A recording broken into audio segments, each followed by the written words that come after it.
Bien, hablábamos entonces de la centralidad teórica como el núcleo que mantiene la coherencia de las relaciones entre cada una de las fases de la investigación, ¿sí? Recordemos que la teoría no es otra cosa que los paradigmas que interpretan la realidad y la búsqueda del conocimiento sobre la realidad, ¿sí? Entonces, y les decía que el primer indicador para la coherencia teórica es el anclaje ontológico.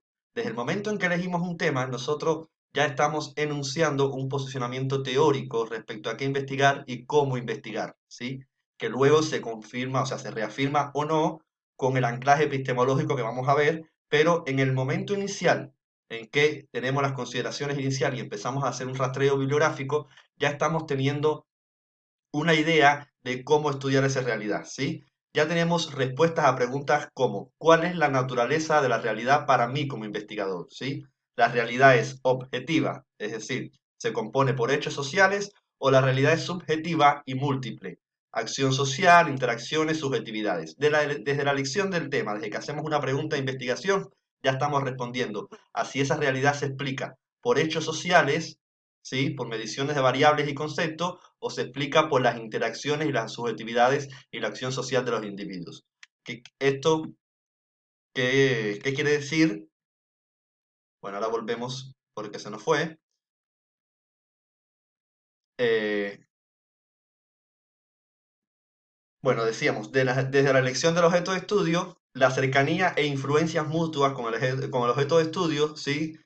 Si nuestro objeto de estudio es relativamente cerca a nuestro sistema de valores, de juicio de valores o no, la selección de las primeras búsquedas bibliográficas, eso es una especie de filtro. ¿Por qué? Porque en la medida en que ya estamos consultando alguna bibliografía, ya esa bibliografía nos está diciendo cómo se estudia esa realidad, por tanto está confirmando o no nuestra forma de ver la realidad y las relevancias o aportes de la investigación, ¿sí? Estos son algunos de los indicadores que terminan de conformar esa posición nuestra, ontológica, como investigadores acerca de cuál es la naturaleza de la aplicación de la realidad social, cómo se explica.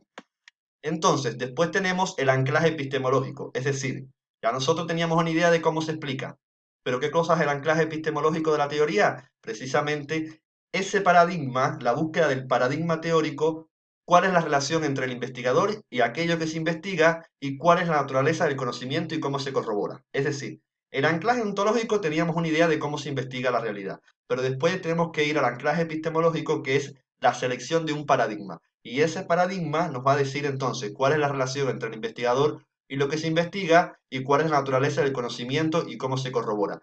Y mediante la información de ese paradigma nosotros corroboramos el anclaje ontológico que veníamos teniendo, o lo cambiamos en función de lo que el paradigma nos dice. ¿Cómo se explica esto? Como veíamos en la participación del primer foro, mediante los criterios de la objetividad de la ciencia social. La objetividad entendida como extrañamiento, o la objetividad entendida como interacción, ¿sí? En la objetividad entendida como extrañamiento hay una separación entre el investigador, que es el sujeto, y el objeto de estudio, ¿sí? Una separación en términos de que no se emiten juicios de valores de ningún tipo, y la interpretación del investigador sobre el tema no se emite, solo se emiten relaciones entre variables, entre los conceptos que se estudian. La distancia frente a aquello que se pretende investigar es vista como una condición necesaria para alcanzar un conocimiento objetivo, como veíamos en la participación anterior.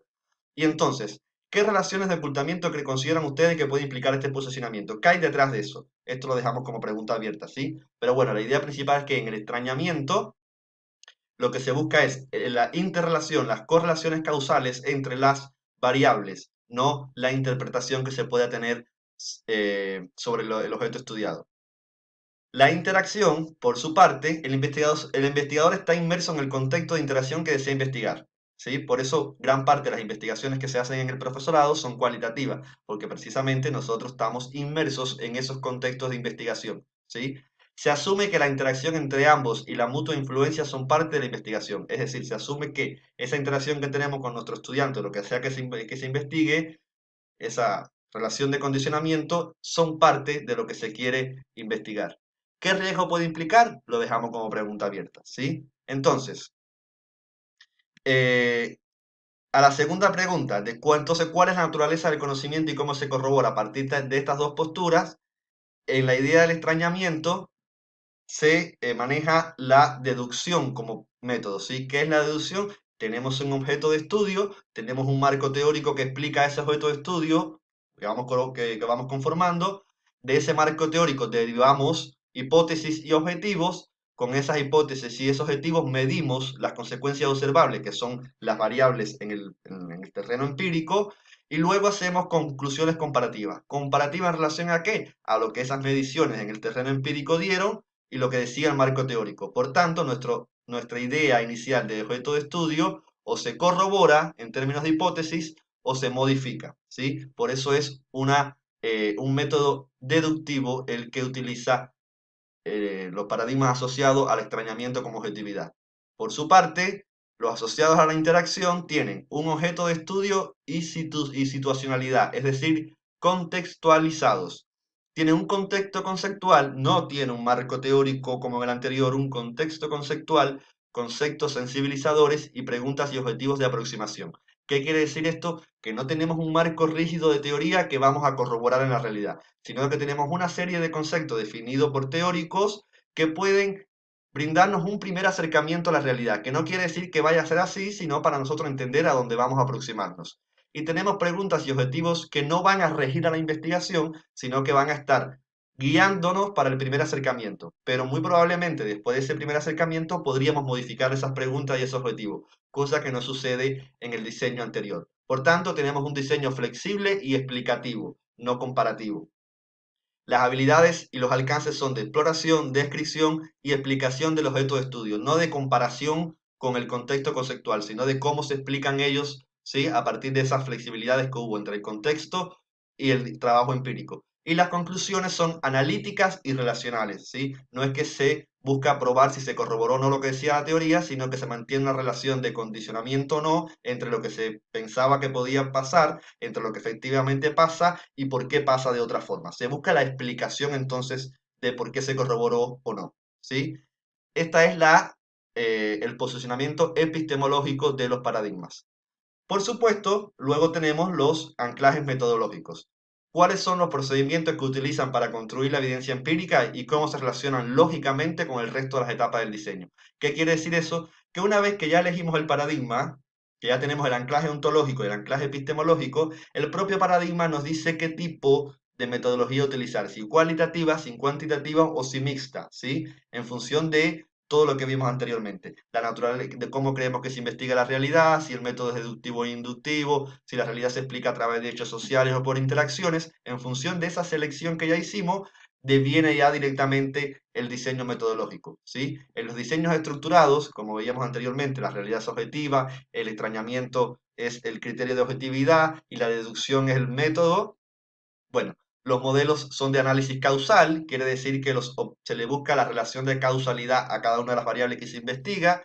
Existe una operacionalización de conceptos teóricos en términos de variables, dimensiones, indicadores y su categoría, es decir, los conceptos que ponemos en el marco teórico los desmenuzamos en su interior, en una lógica de pensamiento de lo general a lo particular, en variables, dimensiones, indicadores y categorías que después vamos a llevar al campo, ¿sí? Al trabajo empírico para ver si funcionan así. La utilización de técnicas estadísticas, las generalizaciones en términos de predictibilidad, como hablábamos en el caso de los fines de la investigación social de la clase pasada, y la confiabilidad en los resultados a partir de estrategias de validación interna, ¿sí? Al ser resultados generalizables, resultados medibles en un universo poblacional, pueden ser entonces validados a través de los mismos indicadores en otros contextos. Por su parte, los diseños flexibles, que veíamos que es la interacción como supuesto ontológico, la realidad subjetiva, la inducción como método, ¿sí? Son conceptos y categorías emergentes en forma inductiva a lo largo de todo el proceso de investigación. Es decir, que no hacemos un marco teórico, sino un contexto, como decíamos, un contexto conceptual, en el que definimos algunas categorías, pero no quedan absolutamente rígidas y plasmadas en ese momento, sino que durante todo el proceso de investigación las vamos reformulando. ¿Sí? Múltiples factores se influencian mutuamente. ¿Qué quiere decir esto? Que los procesos o las variables no tienen una relación causal como establece el otro método, ¿sí? Sino que son múltiples las condiciones que influencian a los factores y que por tanto lo constituyen. Es un diseño flexible e interactivo, es decir, todo el tiempo estamos trabajando sobre él, yendo y viniendo. Se privilegia el análisis en profundidad y en detalle en relación al contexto, es decir, no se busca generalizar, sino que se contextualiza lo que vamos a estudiar y se busca la profundidad y el detalle, la diferencia, no lo que es general a todos.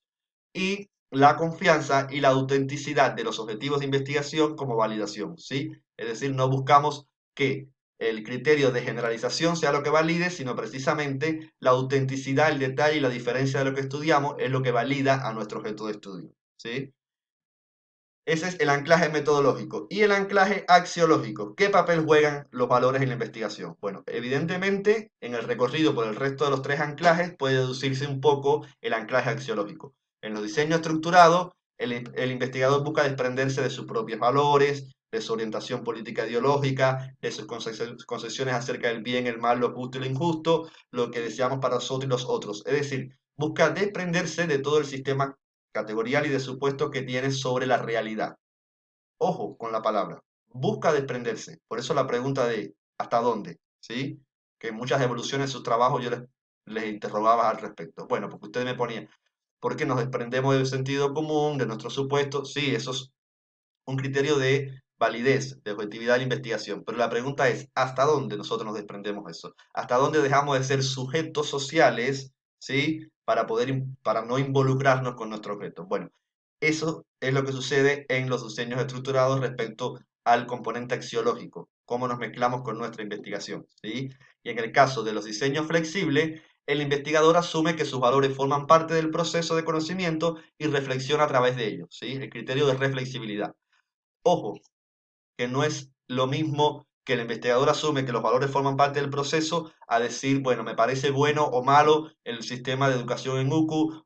No, no, no es lo mismo el juicio de valor respecto al objeto que se estudia que la reflexibilidad. Por eso acá le pongo reflexibilidad en relación teórica, enunciamiento, responsabilidad. ¿Qué quiere decir esto? Reflexividad según los criterios e indicadores del marco teórico, o en este caso del contexto conceptual. No es que yo diga, bueno, me parece que el proceso pedagógico en UCU es malo, sino que a partir de los resultados hago un sistema de interpretación en relación a lo que la teoría dijo. Es decir, voy trayendo lo que el resultado empírico me dio y lo voy poniendo en conversación con el contexto conceptual. Voy estableciendo un diálogo teórico de toda la investigación. Y ahí el investigador asume, ¿sí?